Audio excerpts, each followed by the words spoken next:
الحمد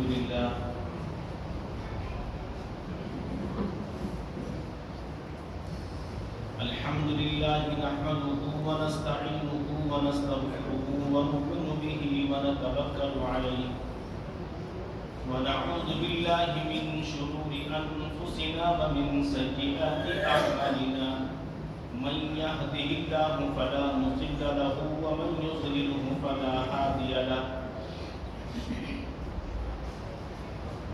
ونشهد أن لا إله إلا الله وحده لا شريك له ونشهد أن سيدنا ونبينا ومولانا محمدا عبده ورسوله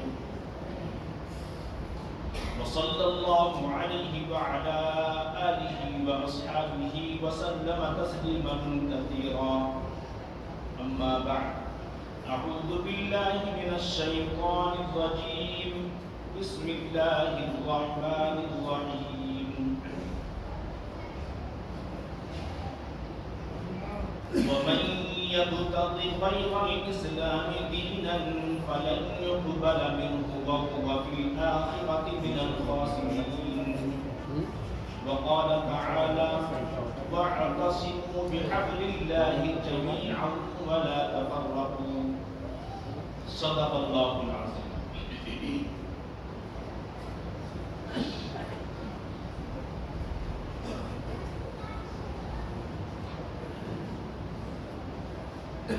قابل عزت احترام بزرگ و دوستو، اللہ جل جلالہ عم نوالہ کا پہلی تحفظ میں اس کا کرم احسان ہے کہ رب کائنات نے ہم سب کو دین اسلام کے احکام پر عمل کرنے کی توفیق عطا فرمائی اور اپنے مبارک دین سے، قرآن سے، اللہ کے نبی صلی اللہ علیہ وسلم کے پاکیزہ اور مبارک نورانی طریقوں سے محبت عطا فرمائی۔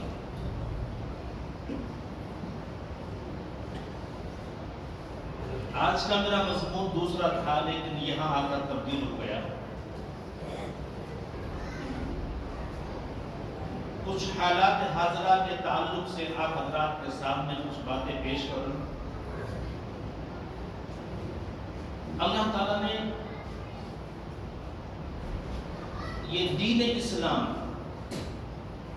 پوری انسانیت کی کامیابی اور کامرانی کے لیے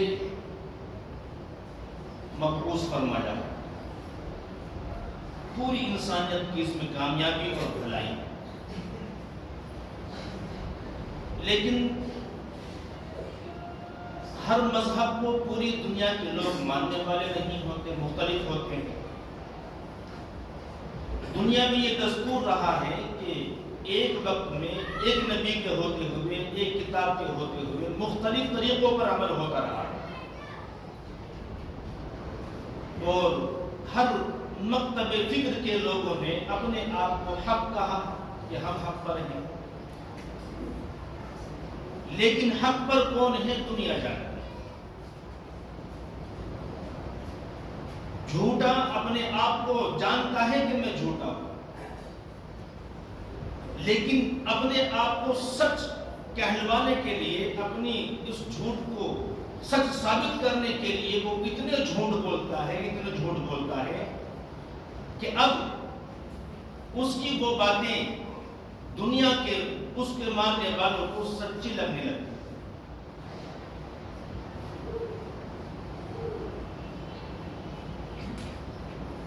اللہ تعالیٰ نے قرآن مقدس کے اندر صاف اعلان فرما دیا، دین اسلام کے علاوہ اللہ کے یہاں کوئی بھی طریقہ مقبول نہیں۔ وَمَنْ يَبْتَغِي غَيْرَ الْإِسْلَامِ دِينًا فَلَنْ يُقْبَلَ مِنْهُ۔ دین اسلام کے علاوہ جس کو اللہ نے پسند کیا ہے، اسلام کو پسند کیا ہے، اس کے علاوہ اللہ کے یہاں کوئی بھی طریقہ قابل قبول نہیں۔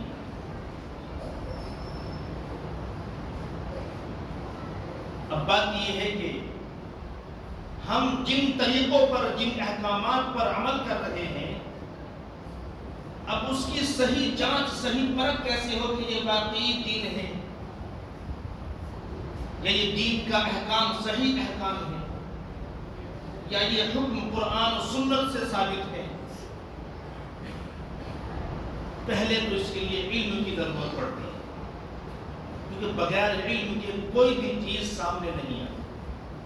قرآن کا علم ہونا چاہیے، حدیث کا علم ہونا چاہیے، اور علم بھی وہ جو قرآن کا مقصود ہے، قرآن کا منشور ہے اور قرآن کا جو مطلوب ہے۔ خالی ترجمہ پڑھ کر کوئی مسئلہ حل نہیں ہوتا،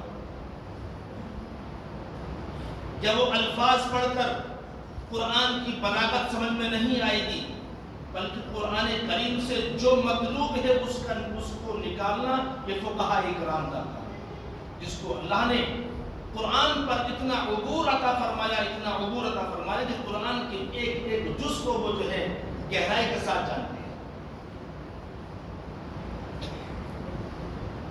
تو دین کے نام پر ہمارے معاشرے میں، ہمارے درمیان، مسلمانوں کے درمیان کتنی چیزیں ایسی ہیں کہ جس کا قرآن سے، سنت سے، فقہ سے کوئی تعلق نہیں، اور ہم نے ان چیزوں کو فرائض اور واجبات سے بھی اوپر بڑھا رکھا ہے۔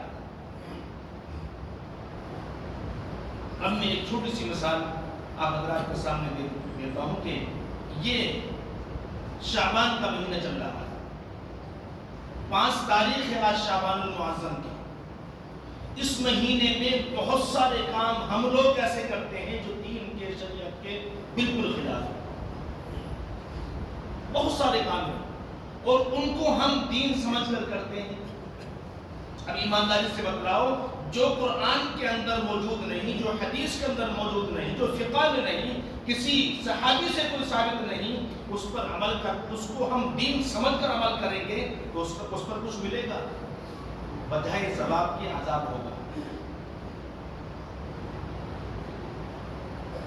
اسی طریقے سے 15 شعبان المعظم آنے والا ہے، مسلمانوں کا بہت سارا طبقہ، نوجوان طبقہ اور پڑھانے کا دیندار بھی طبقہ جو ہے اس رات کا اتنا اہتمام کرتے ہیں کہ اس دن نہ فرائض کا اہتمام ہے، نہ واجبات کا اہتمام ہے، ظہر نہیں معلوم، فجر نہیں معلوم، عصر نہیں معلوم، مغرب نہیں معلوم، عشاء میں ایسے جو ہے بن سبن کر، نازو کر، سج دھج کر آئیں گے کہ اب پوری رات جو ہے وہ اللہ کی عبادت کریں گے، اور پھر فجر سے پھر غائب ہے۔ میرے عزیز دوستو، یہ دین نہیں ہے، دین تو اعتدال کا نام ہے۔ اپنے آپ کو ایک دن جگایا اور سزا دی اپنے جسم کو، دھینگی دھانگی سے جاگ رہے ہیں اور پھر غائب۔ بلکہ اسلام سکھاتا ہے کہ آپ روزانہ مسجد کے اندر آؤ، عشاء کی نماز جماعت سے پڑھو اور پھر جو ہے فجر کی نماز جماعت سے پڑھو، رات کے درمیانی حصے میں سو جاؤ، آرام کرو تاکہ جسم کو جو ہے تقویت ملے، قوت حاصل ہو، اور آئندہ دن میں جو ہے تم اپنے کام کاج میں جو ہے خوب اچھی طریقے سے کام کرو، اور جو فرائض ہیں، نماز ہیں، ان کو اہتمام سے ادا کرو۔ اپنے آپ کو تھکایا نہیں ہے اسلام کے اندر۔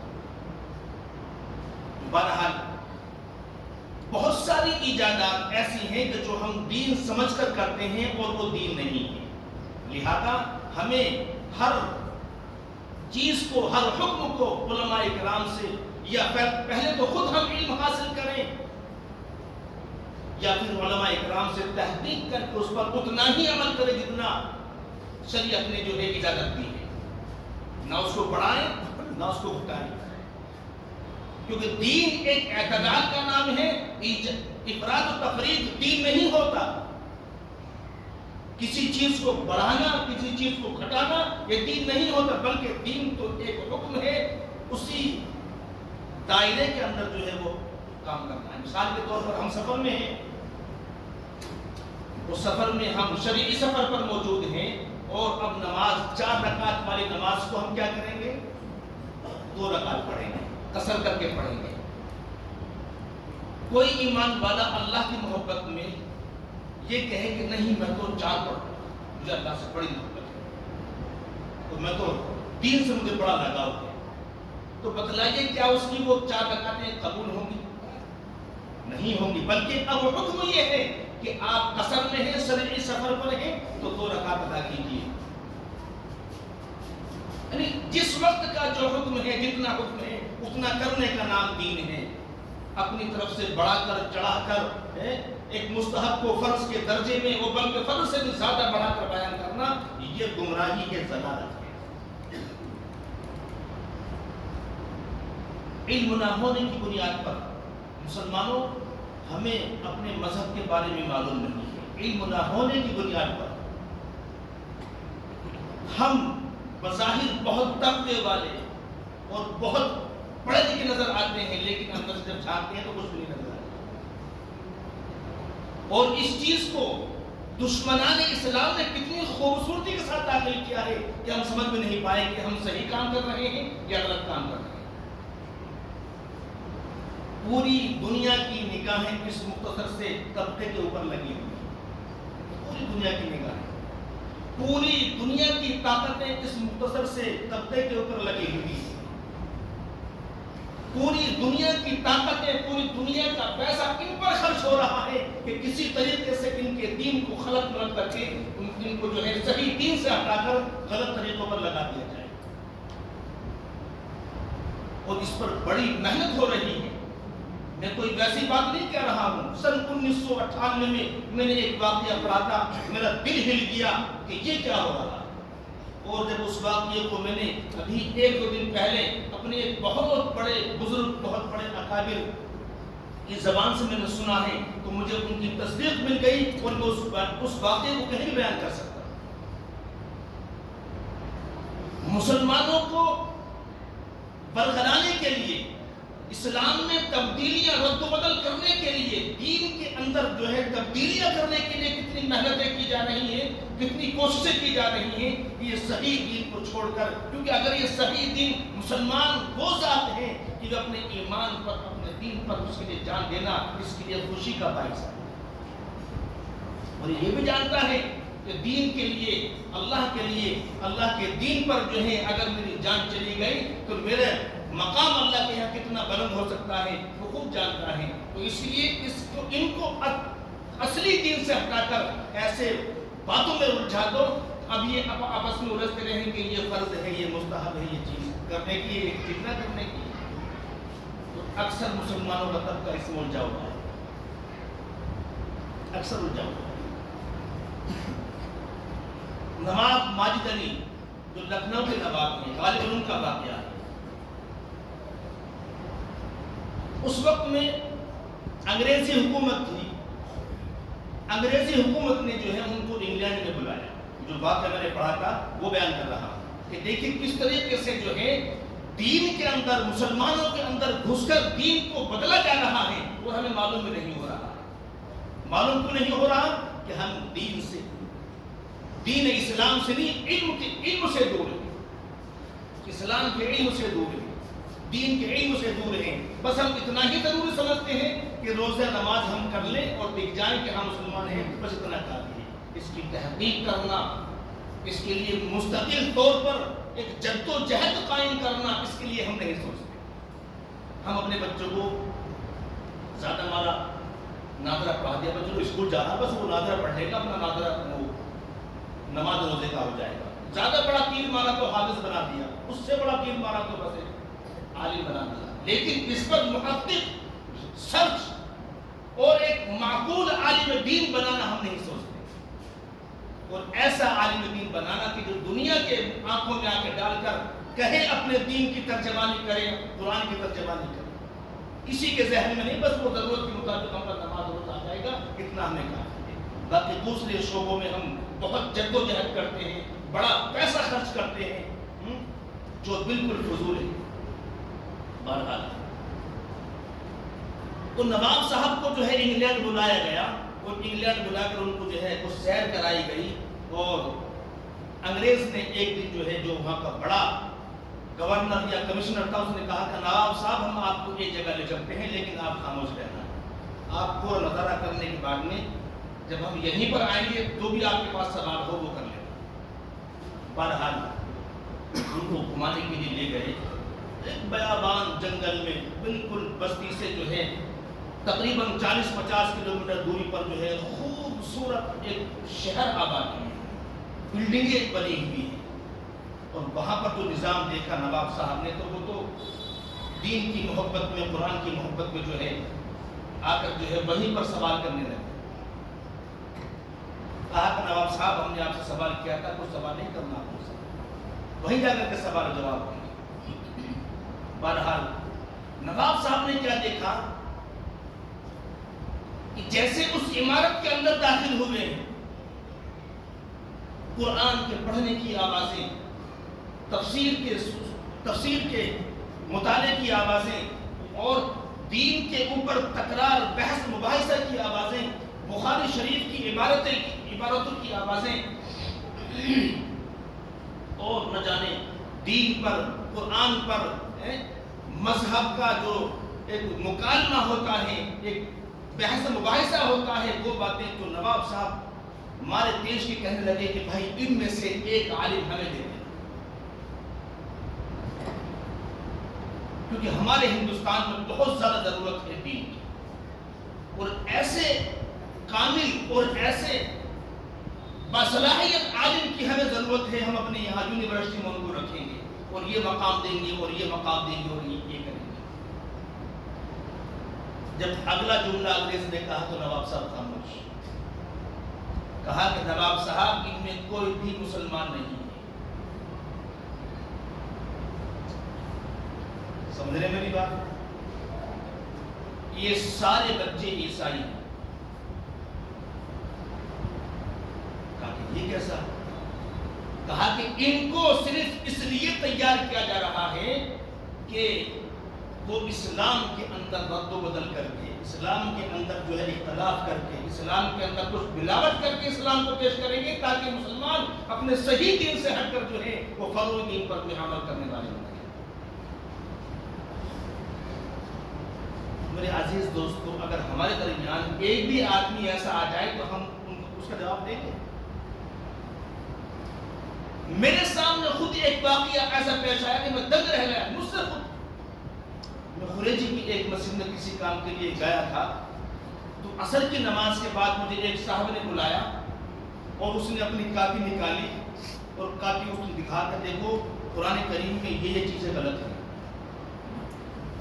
مجھ سے خود کہا کہ کیا کیا چیزیں غلط ہیں؟ کہا کہ قرآن کریم میں لفظ اللہ کوئی لفظ ہی نہیں آیا، لفظ اللہ کوئی لفظ نہیں بلکہ لفظ رحمان لفظ ہے۔ اس نے آگے مزید کہا کہ لفظ، میں آپ کو مثال دیتا ہوں، قل هو اللہ احد اللہ الصمد، یہ سورت ہے مجھے، ہاں میں نے کہا ہاں سورت ہے، قل هو اللہ، قل هو الرحمن احد، الرحمن الصمد صحیح لفظ ہے، یہ اللہ کوئی لفظ ہی نہیں۔ رہ گیا، میں یہ آدمی کون ہے؟ میں نے کہا بھائی نماز کا وقت ہونے والا ہے، آپ تھوڑا نماز کے بعد مجھ سے ملیں گے آپ؟ میں تو نماز میں اسی کو سوچتا رہا، میں نے کہا اس کو میں کیا جواب دوں اور اس کو میں کیسے حل کروں، اور اس نے اتنا بڑا مسئلہ، اور خالی میرے سامنے جب کسی انجان آدمی کے سامنے یہ بات کہے گا وہ تو فوراً مان لے گا۔ لیکن جن حضرات کو قرآن پر غبور نہیں، یا جو حضرات عربی لغت سے واقف نہیں ہیں، وہ ان چیزوں کے برگلائے میں آ جاتے ہیں۔ تو میرے عزیز دوستو، اب ایمانداری سے بتلاؤ کہ اگر ہمارے درمیان، ہمارے معاشرے میں کوئی ایسا آدمی آ گیا تو ہمارے پاس کوئی جواب ہے اس کا، بلکہ وہ اتنے لفاظ اور اتنے بطول ہوتے ہیں کہ تمہارے پاس کوئی ان کا جواب نہیں۔ تو دین کے اندر ملاوٹ اور جو فرعی چیز ہے، مستحب چیز ہے، ان کے بارے میں اتنی بحث مباحثہ کرنا، عمل کرنا ہے تو کرو، نہیں کرنا ہے اس میں کون سی ایسی بات ہے؟ ابھی ایک بحث چل رہی ہے کہ 15ویں شعبان میں جو ہے مسجد میں عبادت کرنی چاہیے، یعنی اب نیٹ کا زمانہ ہے، ہر آدمی کے اوپر پاس جو ہے نیٹ ہے، موبائل ہے، وہ موبائل کھولتا ہے تو جو وہ دیکھتا ہے۔ اب ایماندار سے بتلاؤ کہ جو ایک عام کورے ذہن کا مسلمان ہے وہ تو بھاگے گا مسجد کی طرف، اور حکم کیا ہے کہ اپنے گھروں کے اندر عبادت کرو۔ اور ہم دیکھتے بھی ہی آ رہے ہیں کہ مسجدیں بھرتی ہیں، آپس میں جو ہے اجتماعی عمل ہوتے ہیں اس رات میں، بڑی دعاؤں کا اہتمام ہوتا ہے، قبرستان جانے کا اہتمام ہوتا ہے، اس کے اندر حقیقت کیا ہے یہ کسی کو معلوم ہے؟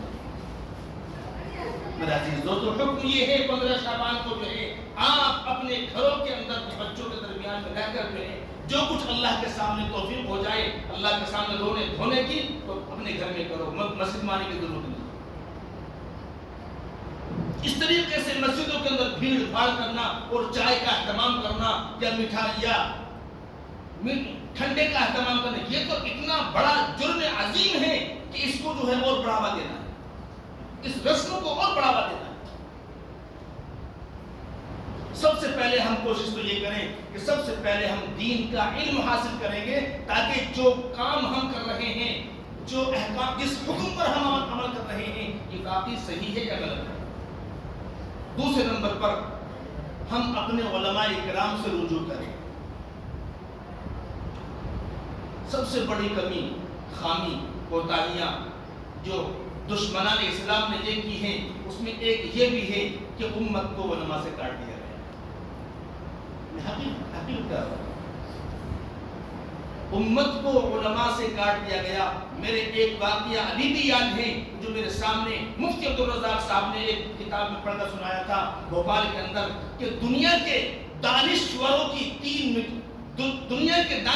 جو میٹنگ ہوئی ہے وہ جدہ کے اندر، دنیا کے بڑے بڑے لوگ جمع ہوئے، پڑھے لکھے لوگ جمع ہوئے، اور انہوں نے 3 تجویزیں پیش کی۔ پہلی تجویز یہ کہ سود کو عام کر دیا جائے۔ آپ جانتے ہیں کہ ایمان کا تعلق حرام کھانے سے کتنا ہے۔ ایک لقمہ حرام کا چلا گیا پیٹ میں تو پھر اللہ کی طرف نہیں شیطان کی طرف بھاگتا ہے۔ تو سود کو عام کر دیا جائے، اور سود کھانا اسلام میں حرام۔ ایک بے پردگی عام کر دی جائے۔ آج عورتیں اپنا آزادی کا حق مانگ رہی ہیں کہ ہمیں آزاد کر دو۔ واللہ میں کہتا ہوں کہ اے میری ماں بہنوں، تمہاری سلامتی اس اسلام کے اندر، اس پردے کے اندر ہی ہے۔ اللہ نے تمہیں سونے سے، چاندی سے، زیورات سے، دنیا کی تمام چیزوں سے خوبصورت اور اچھا بنایا ہے۔ اللہ تعالیٰ نے اچھی چیز کی حفاظت بھی فرمائی ہے۔ سونے کو آپ تجوری میں رکھتے ہیں، 2 روپے کو، 4 روپے کو، 100 روپے کو آپ اندر تجوری میں بند کر کے رکھتے ہیں۔ دنیا کی سب سے قیمتی اگر کوئی چیز ہے وہ میری ماں بہن بیٹی ہے، لیکن آج دشمنان اسلام نے اس میری ماں بہن بیٹی کو چوراہے پر پھینک دیا۔ آپ دیکھیں، باہر نکلیں، جگہ جگہ عورتوں کے فوٹو اور بڑی برہنہ طریقے پر فوٹو لگے ہوتے ہیں۔ ماچس کا بھی اگر کوئی ایڈورٹائز ہے تو وہ بھی جو ہے عورت کی شکل میں۔ سمجھتی نہیں میری ماں بہن کی، میری ماں بہن تو اتنی سستی نہیں ہے، تیری عزت بہت اللہ کی نگاہ میں بہت بڑی عزت ہے۔ تو اپنی عزت کو عزت سمجھے گی، اپنی عزت کو محفوظ کرنے کی کوشش کرے گی، واللہ اللہ تعالیٰ ایسا غیبی طریقے سے مدد کریں گے اور حفاظت کا انتظام کریں گے تو سوچ بھی نہیں پائے گا۔ بہرحال بہت لمبا واقعہ ہے کہ پردہ، بے پردگی عام کر دی جائے۔ اور تیسری تجویز جو پیش کی تھی انہوں نے، وہ جو پاس کی تھی، وہ یہ تھی کہ علماء، اس امت کے علماء اگر جب تک اس امت سے ٹچ ہیں تو ان کا کوئی بگاڑنے والا نہیں ہے، ان کو علماء سے کاٹ دو، علماء سے ان کا رشتہ ختم کر دو۔ اب دیکھو حالات کیا ہیں علماء اور امت کے درمیان، میں کیا بیان کروں۔